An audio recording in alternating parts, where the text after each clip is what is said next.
Bueno, yo soy Michael Galeano, el pastor de la iglesia Gracia sobre Gracia, y queremos darte las gracias por escuchar este sermón. Somos una iglesia que quiere ver vidas transformadas por el Evangelio de Cristo para que impacten su familia, su iglesia y comunidad. Y creemos que esto va a ser posible mientras que la palabra de Dios es escuchada, predicada y obviamente vivida. Así que queremos animarte a que tú puedas seguir escuchando la palabra de Dios, y si no tienes una iglesia local, te queremos invitar a que te unas a Gracia sobre Gracia, donde queremos ver tu vida transformada, y oramos para que este sermón Dios lo use en tu vida de una manera muy especial. Que Dios te bendiga.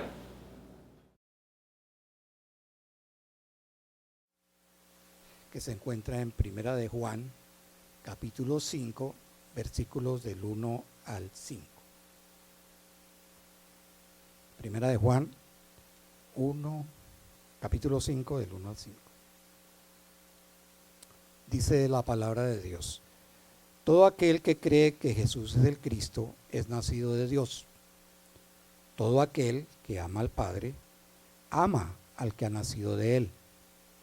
En esto sabemos que amamos a los hijos de Dios, cuando amamos a Dios y guardamos sus mandamientos. Porque este es el amor de Dios, que guardemos sus mandamientos. Y sus mandamientos no son difíciles. Porque todo lo que es nacido de Dios vence al mundo. Y esta es la victoria que ha vencido al mundo, nuestra fe. ¿Y quién es el que vence al mundo, sino el que cree que Jesús es el Hijo de Dios? Amén.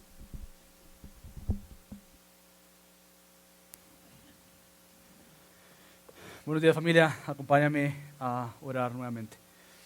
Padre Dios, venimos delante de Yahweh. Esta es nuestra gran bendición, y a la misma vez queremos venir delante de Yahweh como el que es, como el que ha de ser y como el que ha de venir, como aquel que es y siempre lo será. Y por lo tanto, Dios, queremos venir primeramente delante de ti con un corazón sincero, Dios. Rogamos que tú nos ayudes a ver más por gracia lo que ya por gracia hemos visto, y es la gloria tuya, Dios, en la persona de Cristo. Padre, nuestra oración esta mañana es que tú quites de nosotros toda distracción, que podamos confiadamente entregarte a ti toda carga, toda prueba, toda aflicción, y podamos venir juntos, Dios, con un mismo deseo de decir: habla, que tu pueblo escucha. Habla, Dios, porque no queremos salir de la misma manera que llegamos. Así que, Dios, te pido que tú sigas transformando nuestro corazón, que no permitas que tu palabra llegue simplemente a nuestros oídos, pero que no bajen al corazón para hacer la obra que tú tanto deseas hacer en cada uno de nosotros, y es ser más como Cristo. Así que, Yahweh, venimos delante de ti y rogamos que por medio de la victoria ya nuestra por Cristo y en Cristo, rogamos que tú muestres esta victoria, ayudándonos a crecer para hacer lo que fuimos llamados a hacer, y esto es ser como Cristo, para ser discípulos como Cristo. Así que ven y guíanos por medio de la predicación de tu palabra. Te damos gracias en el nombre de Cristo Jesús. Amén. Familia, continuamos con nuestra serie, llamado a permanecer en la epístola de Juan. Ya en esta primera carta de Juan ya estamos a pocos domingos de terminar nuestra serie. Ya hemos tomado varios domingos donde hemos estado explicando esta enseñanza del apóstol Juan a la iglesia y a los creyentes en que se encontraban en aquel contexto con aquellos falsos creyentes, falsos maestros, que lo que querían hacer es separarles de la verdad. Por eso son conocidos como los separatistas. Sin embargo, lo que encontramos es una y otra vez Juan diciendo lo mismo una y otra vez, y es que hay una verdad revelada en la persona de Cristo, que solamente el cristianismo bíblico es aquella verdad que te dice algo asombroso que nadie más puede afirmar, y es lo siguiente: por un lado, nosotros vivimos el aquí y el ahora. Es algo que ya hemos dicho en Gracia de Gracia una y otra vez. Tú vives en el aquí y en el ahora, pero vives en el aquí y en el ahora con algo en mente, y es en el allá y para siempre. Nosotros, como creyentes que creemos en la palabra de Dios, no olvidamos que estamos aquí, estamos en esta tierra, pero somos peregrinos, estamos de pasada. Esta es una caminata espiritual a nuestro hogar celestial con Cristo y por el resto de la eternidad. Vamos hacia allá y no ignoramos ese hacia allá pensando solamente en el aquí. Y no ignoramos el aquí solamente pensando en el allá. Es esta tensión. Somos un pueblo que lucha, o se supone que debe luchar. Luchar contra nuestra carne, luchar contra nuestro pecado. El creyente no es un creyente pasivo. Y 1 Juan lo ha dicho una y otra vez. Él lucha. Es una evidencia que has nacido de nuevo. Es como está la lucha contra tu pecado. Entonces, en términos de lucha, no me refiero simplemente hacia afuera, me refiero principalmente hacia lo que el Evangelio hace, y es una lucha interna. El creyente lucha, el creyente sufre. Y yo sé que esta mañana tenemos personas que están sufriendo porque hay familiares que no están bien de salud y no están cerca a ellos. Un pueblo que sufre, no simplemente por su propio pecado, pero sufre por la aflicción de su alrededor que afecta a su corazón, pero a la misma vez es un pueblo que es santificado. Eso es lo que se supone que la iglesia de Cristo es. Él vive aquí y el ahora, el pueblo, la iglesia, ella, la iglesia, vive aquí en el ahora siendo santificado. Quiere ser más como Cristo. Y eso es lo que Juan nos ha tratado de enseñar una y otra vez. Y por eso es que la iglesia, el pueblo de Dios, el creyente, los creyentes se visten del Evangelio. Eso es un mandato del apóstol Pablo, pero en términos de Juan que vamos a ver esta mañana es, él ha nacido, ella ha nacido de nuevo, ha nacido espiritualmente, se vistió del Evangelio en el ayer, se viste del Evangelio en el hoy, se vestirá del Evangelio mañana, porque será vestido con nuevo ropaje en aquel entonces donde no habrá más aquello que tanto odiamos o deberíamos odiar y se llama el pecado. Entonces vivimos esta realidad del aquí y el allá con el Evangelio puesto y con la armadura de Dios en el aquí y en el ahora. ¿Sabes por qué?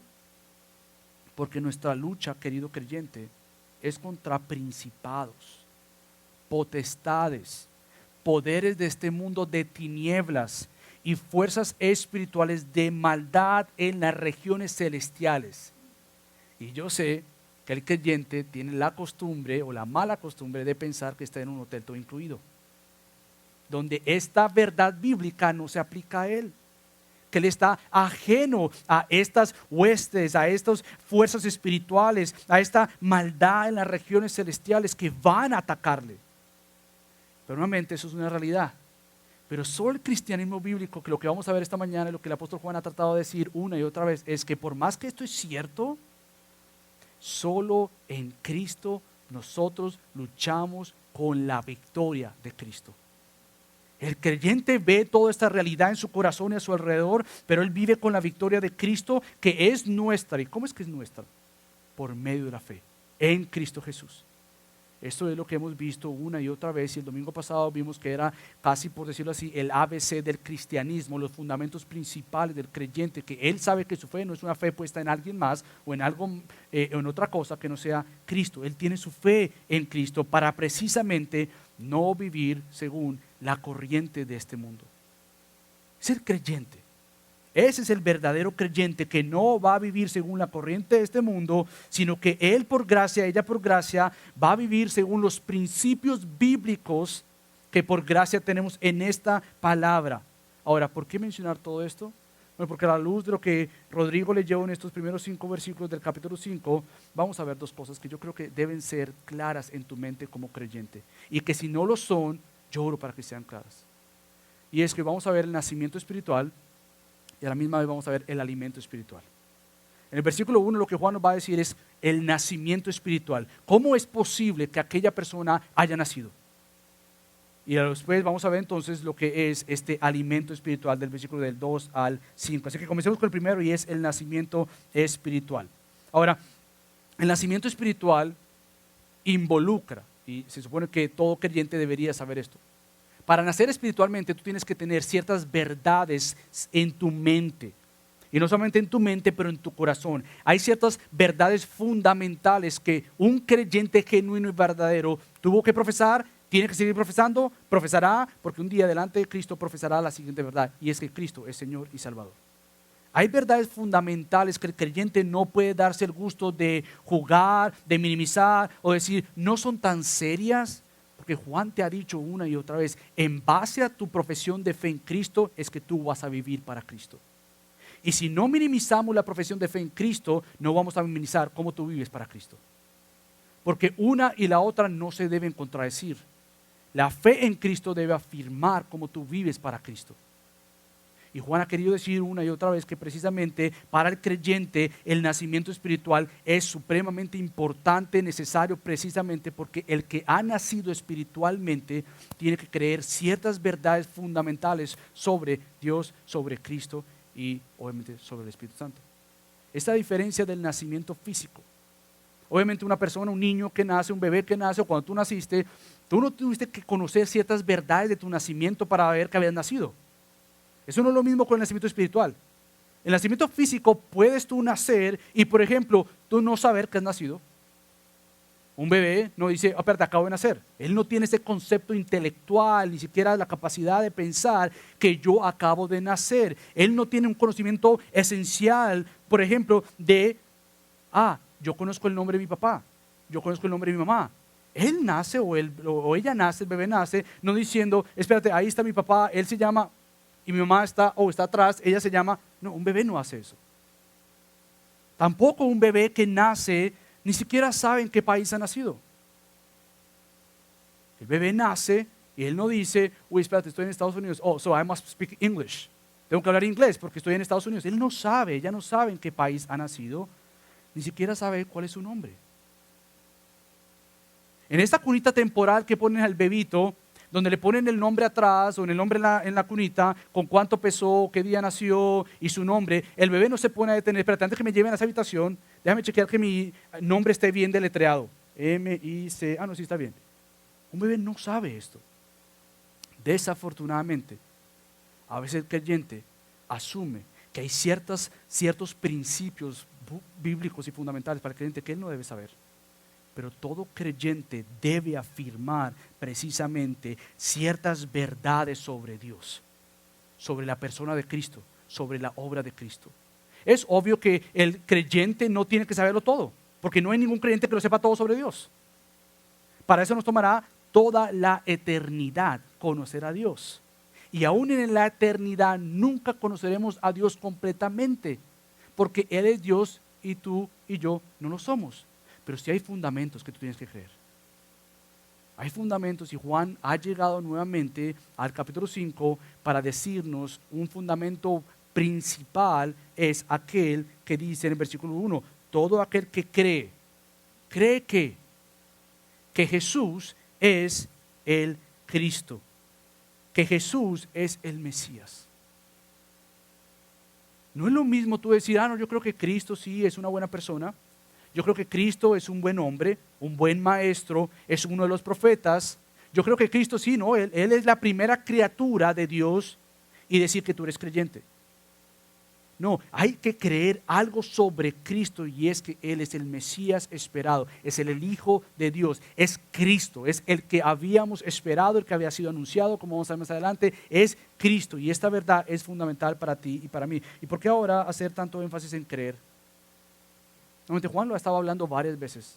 Cuando Juan llega a este versículo 1 del capítulo 5, cuando dice todo aquel que cree que Jesús es el Cristo, es el Mesías, Juan tiene en mente lo que ya hemos tratado de explicar a lo largo de esta serie, y es que para Juan y la Biblia el creer tiene en mente bíblicamente una fe salvífica que solo se logra cuando tú has creído en Cristo Jesús, en Cristo el Mesías. No es creer por creer, es creer porque verdaderamente tú has creído en Cristo. No es decir simplemente, sí, yo creo que Jesús es el Señor.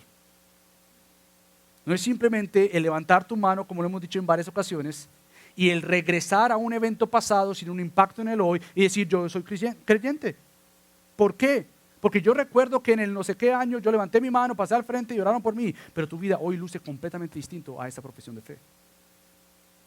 Entonces, para el creyente bíblicamente creer va más allá de un momento de en el atrás, tiene un impacto en el hoy de una realidad pasada porque tendrá un impacto en el futuro. El creyente cree precisamente con esta convicción que no simplemente Cristo es mi salvación para no ir al infierno, Cristo es el dueño de todo mi ser. Él cambia toda mi vida. Él no tiene un lugar en mi corazón donde Él no diga, tengo que cambiar esa área. Porque si yo he profesado a Cristo como Salvador, Él debe ser mi Señor. Y para cuando Juan dice aquí, todo aquel que cree que Jesús es el Mesías, es el Salvador, es el Señor, Él no simplemente está pensando en una eternidad en allá. porque entonces no le estaría informando a aquellos hermanos que se guardaran de minimizar lo que los otros estaban minimizando, y son los pecados, son la obra de Cristo. Él no importa. Y los separatistas estaban engañando al pueblo de Dios, y nuevamente para Juan y para la Biblia esto es contrario a la palabra de Dios. Para Juan, creer bíblicamente nuevamente es esta convicción de corazón que cambia todo mi ser, que va más allá de una frase dicha a la ligera.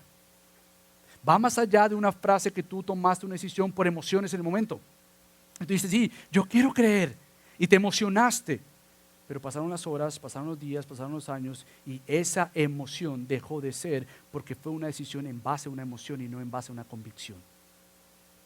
¿Cómo yo sé que fue en base a una convicción y no una emoción?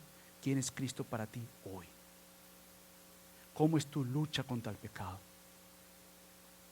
¿Cómo es y cómo ha afectado y transformado Cristo tu corazón ayer, hoy y mañana? Esas son las preguntas que van más allá, y tampoco decir soy cristiano porque crecí en un hogar cristiano. Porque la fe, según la Biblia, no es una herencia, es un regalo de Dios. Y lo que Juan está diciendo nuevamente es creer bíblicamente es aquella convicción que Cristo es el Salvador y el Señor de toda mi vida, porque entonces de esa confesión salvífica va a llevar una confesión de santificación. Él me ama, Él me perdonó, Él me amó, Él me ama, Él me perdona, Él me amará y me perdonará. Sí, es una progresión de cómo me encontró, me va a hacer más como Cristo. Es una caminata que se supone que el creyente que ha profesado a Cristo tiene que lucir más como Cristo. No hay manera de no lucir como Cristo y pensar que eres cristiano. No hay manera de engañarte a ti misma y a ti mismo pensando que sí eres creyente cuando tu vida luce completamente contrario a lo que la palabra de creer significa. Y nuevamente es creer más allá de un aspecto salvífico del mañana. Es un aspecto salvífico del ayer sí, del hoy sí, del mañana sí, pero de un aspecto de santificación para que aquel que Dios ha salvado luzca como su Hijo Cristo. ¿Por qué hacer tanto énfasis en creer? Bueno, porque la Biblia lo hace y Juan lo hace. Yo no sé si tú estás familiarizado con el apóstol Juan, pero cuando tú lees el Evangelio según San Juan y cuando lees esta carta, tú te das cuenta que Juan es el autor del Nuevo Testamento que más usa la palabra creer.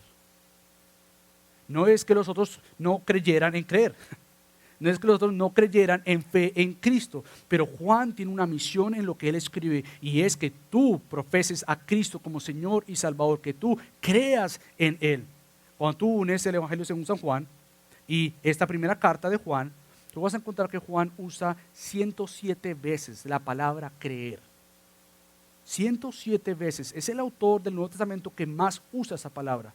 Ahora, no todas las palabras que él usa son con relación a salvación, pero la gran mayoría sí tiene en mente un aspecto de que tú crees para ser salvado y para ser gobernado por el Señor. ¿Alguien más que lo usa bastante en el Nuevo Testamento, te imaginas quién es? El apóstol Pablo. El apóstol Pablo es aquel que nos da verdades claras de lo que significa una fe salvífica. Pero el apóstol Pablo solo lo usa en todas sus cartas, que casi escribió todo el Nuevo Testamento, 55 veces. Ahora, no es poniéndolo en competencia. No es diciendo que Juan creía más en una fe salvífica. Pero es para ayudarte a entender que cuando Juan nuevamente menciona aquí todo aquel que cree que Jesús es el Cristo, que Él es el nacido de Dios, para Juan no es simplemente tirar una frase ahí por creer. Para Juan tiene una idea central del nuevamente, es una fe salvífica, porque Juan tiene una intencionalidad al presentarte la vida, el ministerio, la obra de Cristo en la cruz, la resurrección de Cristo, la ascensión de Cristo. Él tiene un propósito del por cual él escribe lo que escribe. ¿Y qué es esto? Que tú creas en Cristo como Señor y Salvador. Para darte una idea de esto, yo quiero que vayas conmigo al Evangelio según San Juan y vayas al capítulo 1 para ver qué es lo que cómo es que Juan comienza su evangelio.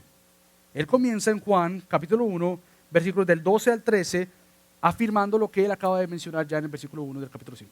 Fíjate cómo él dice en Juan. Juan capítulo 1, versículo 12, escucha y lee lo que dice Juan acá. Mira lo que dice.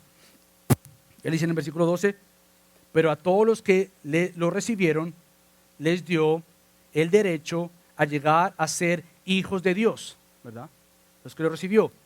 Y si tú te preguntas, ¿qué querrá decir recibir? a Cristo. ¿Qué querrá decir recibir esto? ¿Qué derecho viene como consecuencia del recibir? Bueno, ser hijo de Dios. Pero ¿cómo se logra esto? Juan explica, es decir, a los que creen en su nombre. Pero escucha cómo es que esto pasa. Que no nacieron de sangre, ni de la voluntad de la carne, ni de la voluntad del hombre, comparación, sino de Dios. Para Juan, nuevamente, el creer en Cristo es un regalo de Dios, pero es una obra que por gracia tú haces en base a la soberanía de Dios que te dice, nace espiritualmente. Abre tus ojos para ver a Cristo. Mira la gloria de Cristo, mira tu pecado, arrepiéntete del pecado, pon tu fe en Cristo. Esto es obra de Cristo, esto es obra de Dios. Tú haciendo esta fe que Él ya hizo por ti y que Él te ha otorgado, que Él te ha dado. Entonces, si Juan te comienza de esta manera, yo quiero llevarte al final de su evangelio para que tú veas que Juan intencionalmente abre su libro, por decirlo así, con este capítulo y termina su libro con esta verdad del capítulo 20, versículo 31, cuando él dice lo siguiente: pero estas se han escrito, hablando de todas estas cosas que Cristo hizo, se han escrito, ¿para qué? ¿Cuál es el propósito? Para que ustedes crean que Jesús es el Cristo, el Hijo de Dios, y para que al creer, sí logren por gracia algo, tengan vida en su nombre. Entonces, una de las cosas que Juan nuevamente está diciendo, no solamente en su evangelio, pero en su primera carta, es que hay que creer en Cristo y que este creer en Cristo es obra de Dios. Tú crees en Cristo para ser salvado, pero esta profesión de fe viene como un regalo de Dios. Entonces, cuando vamos al capítulo 5 de nuestra carta, nuevamente yo estoy tratando que tú entiendas que el creer en el versículo 1 no es meramente algo casual, algo ligero, algo que él escribió por escribir, pero que él tiene realmente una fe en mente salvífica y verdadera. Porque cuando tú vas ahí mismo al versículo 5 del capítulo 5, al final dice, ¿y quién es el que vence al mundo? Sino el que cree que Jesús es el Hijo de Dios. Y más adelante en el versículo 10 dice lo siguiente: el que cree en el Hijo de Dios tiene el testimonio en sí mismo. El que no cree a Dios ha hecho a Dios mentiroso, porque no ha creído en el testimonio que Dios ha dado respecto a su Hijo. No simplemente al negar a Cristo haces Dios un mentiroso, lo cual es imposible, pero el profesar a Cristo, no vivir para Cristo, estás tú siendo un mentiroso delante de Dios. Porque Juan ya lo ha dicho en el capítulo 1. Si tú dices pertenecer a la luz, pero vives como en la oscuridad, estás mintiendo. Si tú dices que no has pecado, estás mintiendo porque estás haciendo un Dios mentiroso. Nuevamente, para Juan es muy importante que aquellos hermanos, aquella comunidad que él quiere guardar como aquel papá que ama a sus hijos, que los quiere educar, que los quiere disciplinar, que quiere ejercer su autoridad para con ellos, no es buscando destruirles, es buscando edificarles, porque aquellos separatistas estaban engañando al pueblo de Dios, diciéndoles, minimiza tu pecado. Eso no está en serio. Y Juan dice, no, sí está en serio. Porque hay algo que se llama luz y algo que se llama oscuridad. Y tú no puedes estar en el medio. Por tanto, si tú profesas ser de la luz, tú tienes que vivir como la luz, porque Dios es luz. No. Esto de Cristo, que Él perdona nuestros pecados, no es tan urgente. Porque al final no sabemos si realmente Él murió por nuestros pecados. Y Juan dice, no, Él murió por nuestros pecados, para limpiarnos de toda nuestra maldad por medio de su sangre. Por lo tanto, si nosotros confesamos nuestros pecados, Él es fiel y justo para perdonarnos de toda la maldad. Porque solamente Cristo es la propiciación por nuestros pecados. Entonces, para Juan, tanto la deidad de Dios en la persona de Cristo y la deidad de Cristo son tan urgentes y tan importantes, porque si minimizas la deidad de Cristo, su obra no servirá nada para ti en aquella cruz. Ahí mismo en el versículo 13 escribe, estas cosas les he escrito a ustedes que creen en el nombre del Hijo de Dios, para que sepan que tienen vida eterna. Juan tiene en mente una fe salvífica que él no va a negociar, que él no va a minimizar, que sabe que esta fe salvífica es obra de Dios por medio de algo que nosotros llamamos la regeneración. ¿Cómo es posible que una persona nazca espiritualmente?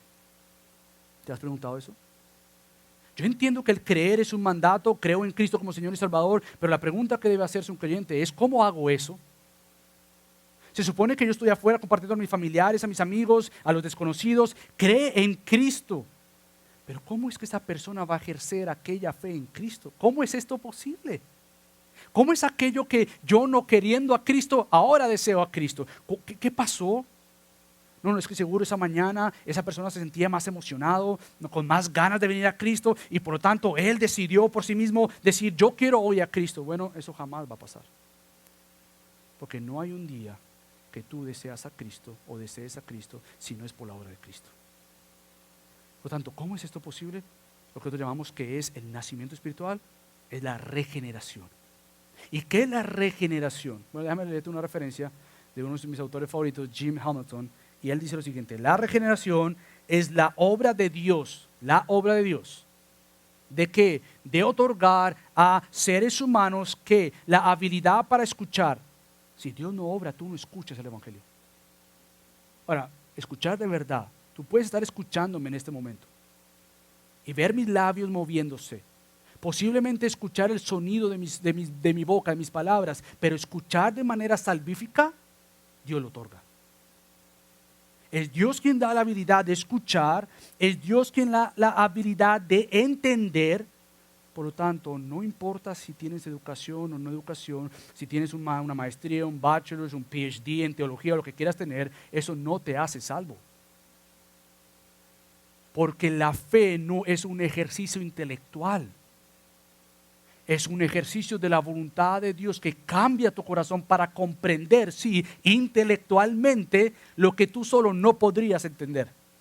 Y lo que para el mundo es una locura, para el creyente es un regalo de Dios.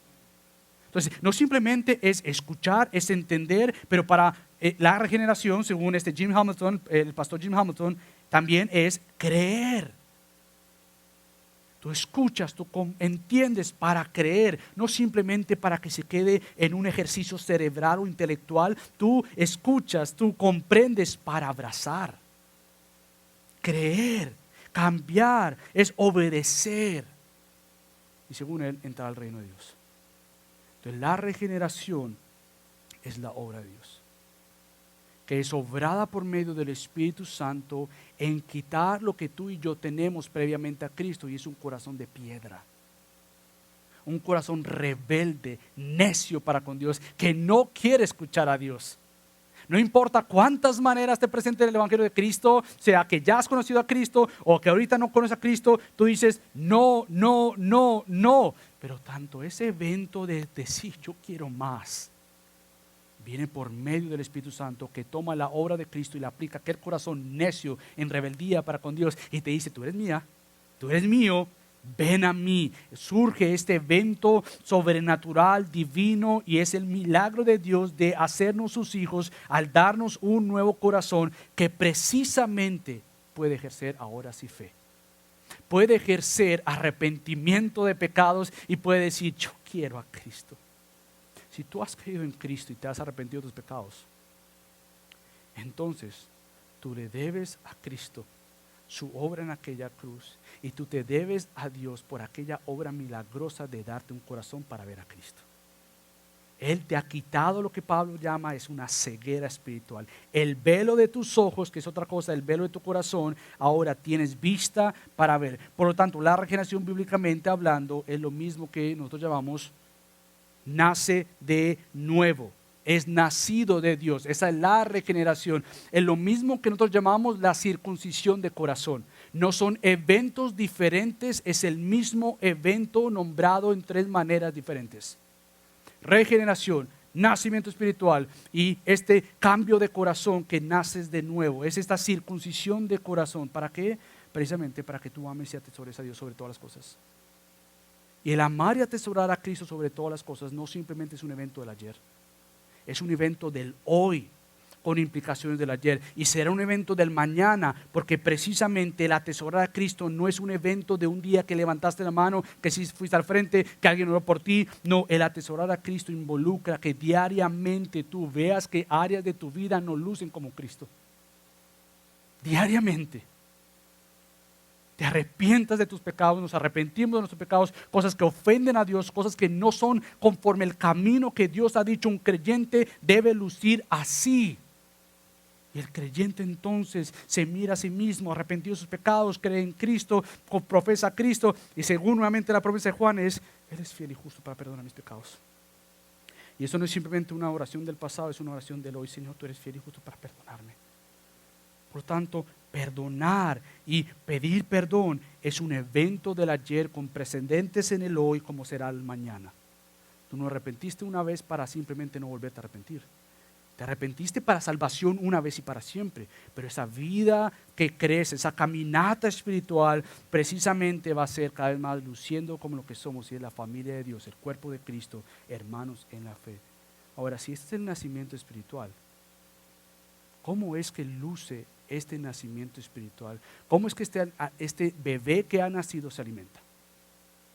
¿Cómo es que tú alimentas aquel corazón, aquella conciencia, aquella vida con lo que acaba de profesar? Y Juan va a responder, y es que aquel que ha nacido espiritualmente se tiene que alimentar espiritualmente para ser un creyente sabio, maduro, sano. Y esto no va a ser por medio de otra manera que no sea por la palabra de Dios. Y aquí donde Juan ya va a mencionar los versículos del 2 al 5, que él se mueve ahora de esta obra sobrenatural de la fe en Cristo, dada por Dios, para contestar la siguiente pregunta: ¿cómo sé que amo a los hijos de Dios? Es increíble. Pero como él cambia la pregunta en el versículo 2. En el versículo 1, todo aquel que ama al Padre, ama al que ha nacido de él. Ok, si yo he nacido de él, y hay una iglesia de creyentes genuinos y verdaderos que han nacido de él, ¿cómo yo sé que yo amo a todo aquel que ha nacido de él? ¿Cómo yo lo sé? Que yo he amado como Dios quiere que yo ame. ¿Qué dirías que son las evidencias que tú amas a los hijos de Dios? Lo cual que por gracia tú eres parte de uno de ellos. ¿Qué dirías tú? ¿Qué evidencias tú dirías y escribirías? Si yo te pregunto, ¿qué evidencias tú puedes dar de tu amor para con tu prójimo que está al lado? Algunos siguiendo la serie y ya habiendo caminado por 4 capítulos, quizás dirían cosas que ya hemos visto. Bueno, que yo debo amar a Dios y debo amar a mi prójimo. Exacto. Otros dirían, bueno, amar bíblicamente a mi prójimo es que al ver la necesidad de un hermano, una hermana, yo no cierre mi corazón. Eso es lo que vimos en 1 Juan, capítulo 3. Otros dirían quizás, bueno, amar a mi prójimo quiere decir que yo no voy a aborrecer a mi prójimo. Porque lo hemos visto. Con actitudes contrarias a Dios. Para Juan también es aborrecer a mi prójimo, es enseñar falsedades sobre Cristo. Entonces todo esto diríamos, exacto, todo eso es parte. Pero si tú has leído, escuchaste lo que Rodrigo leyó, Juan no menciona ni una de estas. No porque no sean correctas, pero porque él menciona, y me asombra lo que él menciona, que creo que es la primera vez que él hace esta diferencia. Sí, todo lo demás es cierto. Pero si tú te das cuenta cómo es que yo sé que yo amo a mi prójimo, ¿sabes qué dice en el versículo 2? En esto sabemos que amamos a los hijos de Dios. Y cuando Él te va a dar la respuesta, tú tienes que estar bien despierto. Pero, ¿cómo yo sé que yo amo a los hijos de Dios? ¿Cómo yo sé que yo amo a la iglesia de Dios? ¿Cómo yo sé que yo amo a mi hermano, a mi hermana? ¿Cómo yo sé que yo amo a mi hogar, en mi casa, en la iglesia y en la comunidad? ¿Cómo yo sé que yo amo de tal manera? Y aquí Juan te da una acción temporal. Una acción que está pasando todo el tiempo.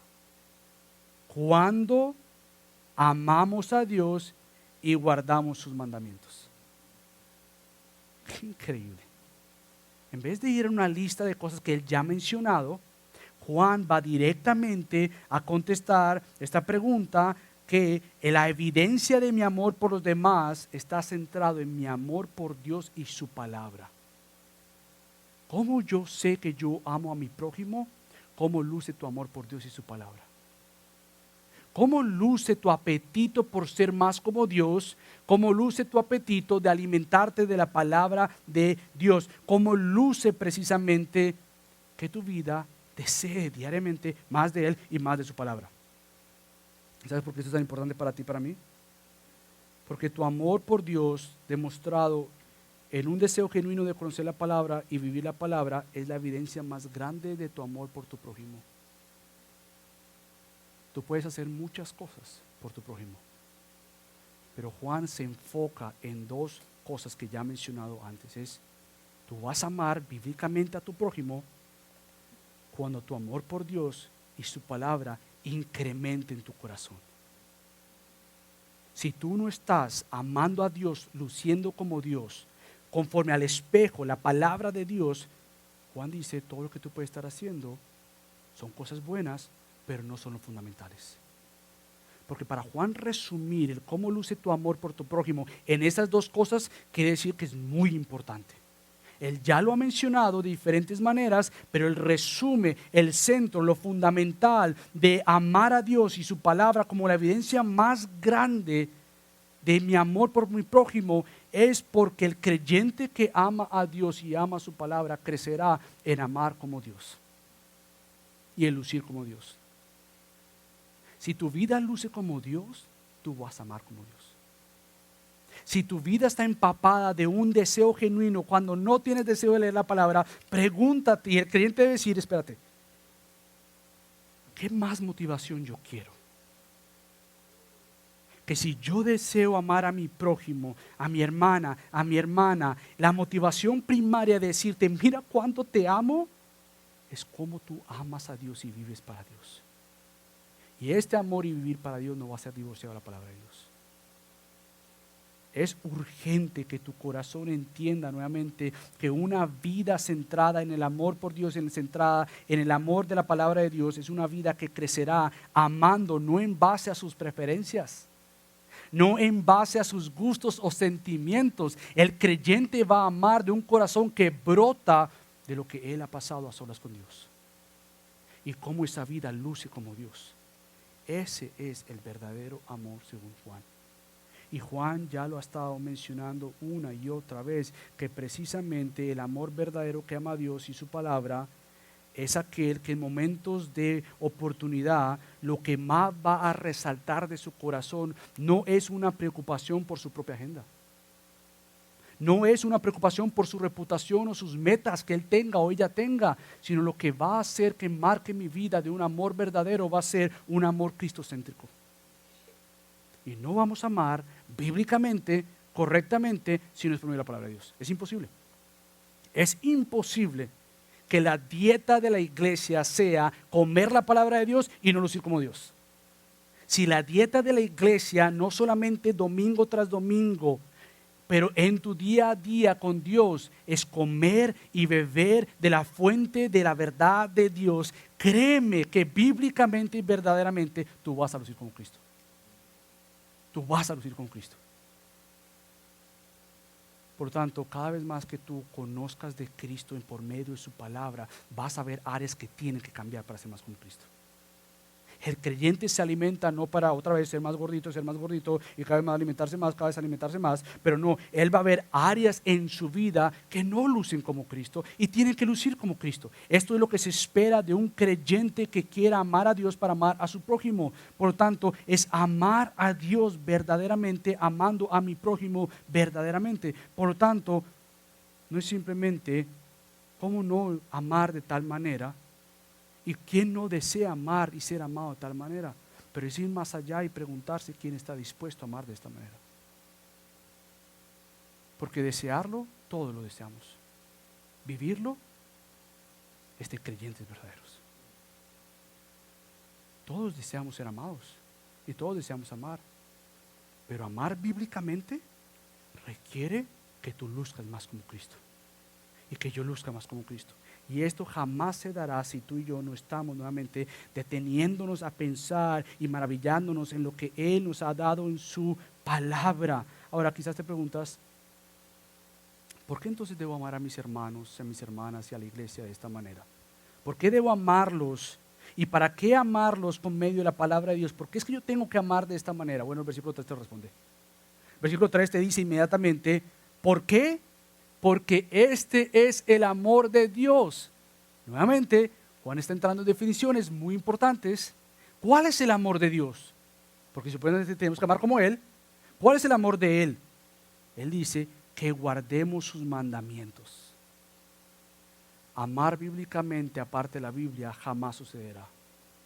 Amar a Dios amando su palabra para amar a mi prójimo bíblicamente está de alguna u otra manera atado a cómo tú estás escudriñando, estudiando la palabra de Dios. Por lo tanto, guardar su palabra es un llamado a amar a los hijos de Dios conociendo más de Dios, aprendiendo más de Él, saturando nuestra mente para ser transformados por la palabra de Dios. Por lo tanto, ¿y por qué esto es tan esencial e importante para nosotros? Porque grandes problemas tendremos cuando busquemos amarnos según nuestra definición de amor o si amamos según la definición del mundo. Como ya lo hemos dicho en varias ocasiones, no amamos según la corriente de este mundo, no amamos según la agenda del mundo, no amamos según la moda del mundo, no amamos según lo que ahora el mundo te dice, esto sí es amor, esto no es amor. El creyente va más allá, que vive en la aquí y en la ahora, pero con principios del allá y para siempre.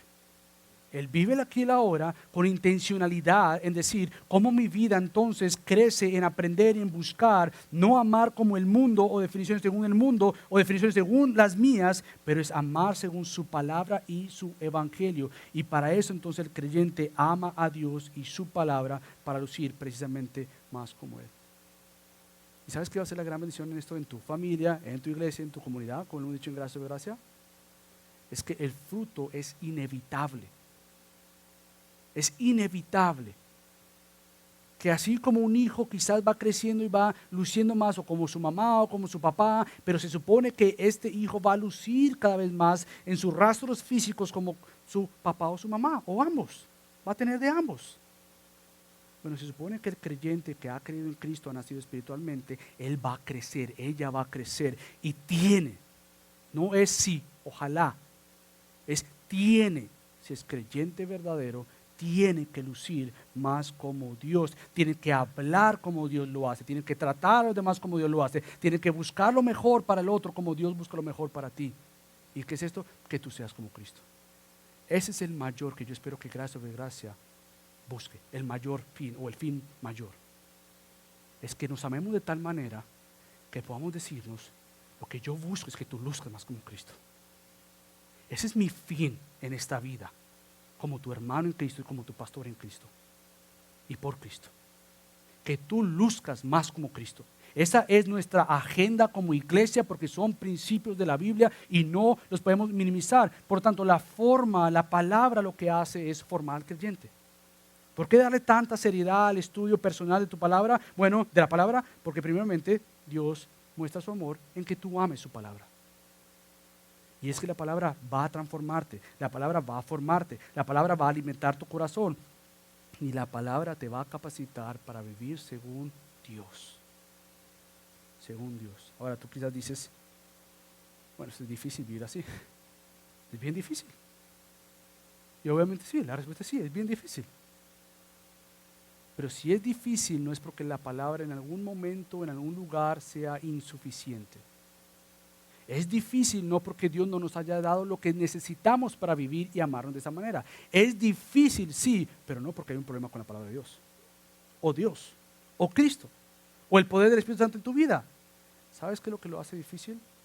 Que por más que tenemos un corazón nuevo, todavía en nosotros reside este enemigo nuestro que es el pecado. Y lo que lo hace difícil el amarnos de esta manera es que todavía vivo en el aquí y en el ahora. Eso es lo que lo hace difícil. Pero para el creyente esa no es una excusa.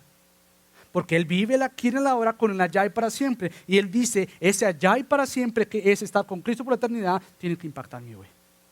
Él entonces, ella entonces crece y crece y crece en dependencia del Señor para ser más como Dios. De aquí que Juan llega a decir tal cosa y es que los mandamientos del Señor no son difíciles.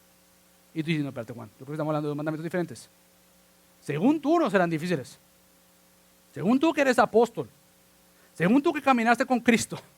Pero mira Juan, espérate, en el 2021 que estamos, déjame decirte, querido Juan, que los mandamientos de Dios son bien difíciles. Pero nuevamente lo que Juan tiene en mente es que para el creyente el yugo, lo pesado del mandamiento ahora es posible por la obediencia de Cristo. Lo imposible es obedecer sin Cristo. lo difícil y lo pesado y la carga, la molestia, ¿por qué tendría que estar ese versículo ahí? Yo no quisiera tenerlo ahí. Yo, si hubiese escrito la Biblia, lo hubiera eliminado. Pero es que tú no eres Dios, ni yo soy Dios. Lo que lo hace difícil no es que la palabra en sí sea pesada, o en inglés como se dice, heavy.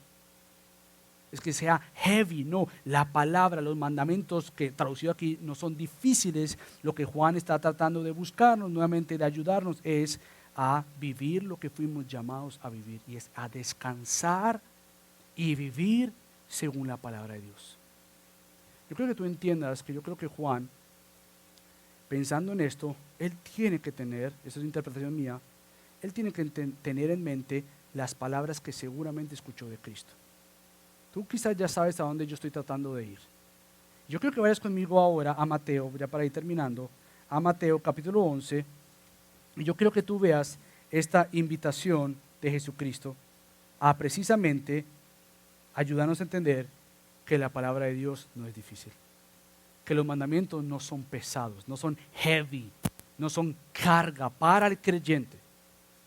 Fíjate lo que Cristo dice en Mateo capítulo 11, 28 al 30. Cuando Él dice, vengan a mí todos los que están cansados y cargados.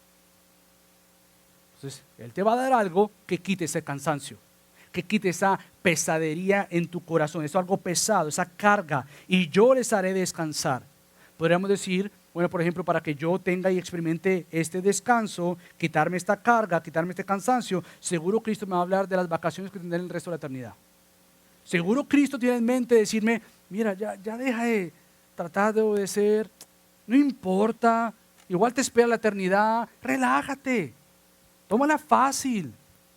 No te des tan duro en despertarte más temprano por conocer más de mí. No te des tan duro como para lucir más como Cristo. No vivas en comunidad, eso es mentira. No seas transparente, no rindas cuenta, no busques a otros que hablen en tu corazón, porque es que no hay tampoco, eso no hay que preocuparse tanto.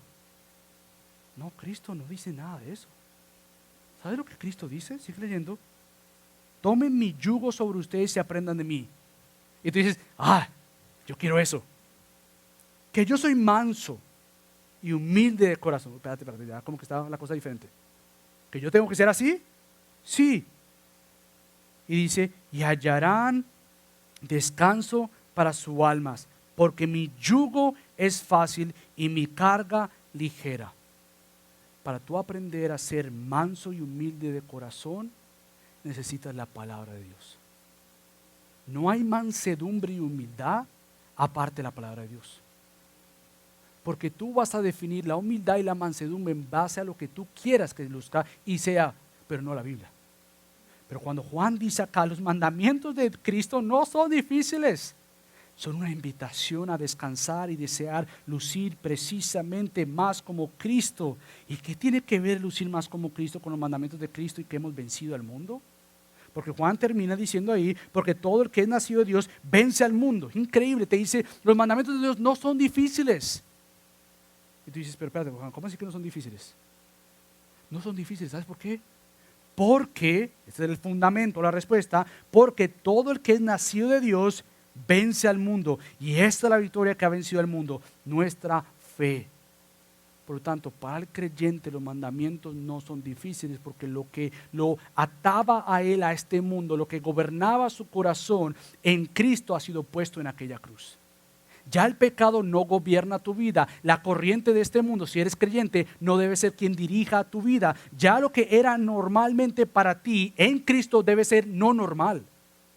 En Cristo debe haber un apetito nuevamente por vivir lo que ya tienes en Cristo y es la victoria de Cristo. Por lo tanto, en gracia estamos comprometidos. Nuestra visión como iglesia no es tomar una visión por jugar. Estamos aquí haciendo y siendo y buscando y orando ser discípulos de Cristo, transformados por el Evangelio de Cristo, para que puedan impactar su familia, su iglesia y su comunidad. Y para nosotros esto va a significar que vivamos en la victoria de Cristo, por nuestra fe en Cristo. Ya no vivimos para el mundo, ya no amamos según el mundo, vivimos por gracia para Dios y por medio de su poder nos amamos según el amor de Dios. Y Juan dice, todo aquel que es nacido de Dios, ¿esto le es posible? y le es deseoso. Le es algo verdaderamente llamativo, una comunidad que no va a minimizar el amor. Una comunidad que diga, no me ames como el mundo, ámame como aquel que ha vencido al mundo, porque yo estoy dispuesto a amarte de tal manera. Y solo de tal manera es que te voy a amar, porque precisamente de ese amor he recibido y es el amor de Cristo. Por lo tanto, amamos según Dios.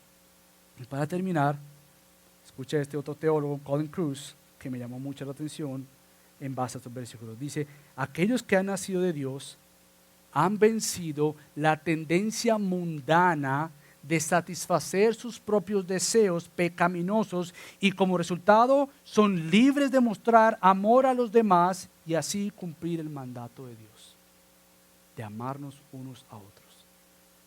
Porque el versículo central de 1 de Juan es el capítulo 3, versículo 23. Y este es un mandamiento, que creamos en el nombre de su Hijo Jesucristo y que nos amemos unos a otros como Él nos ha mandado.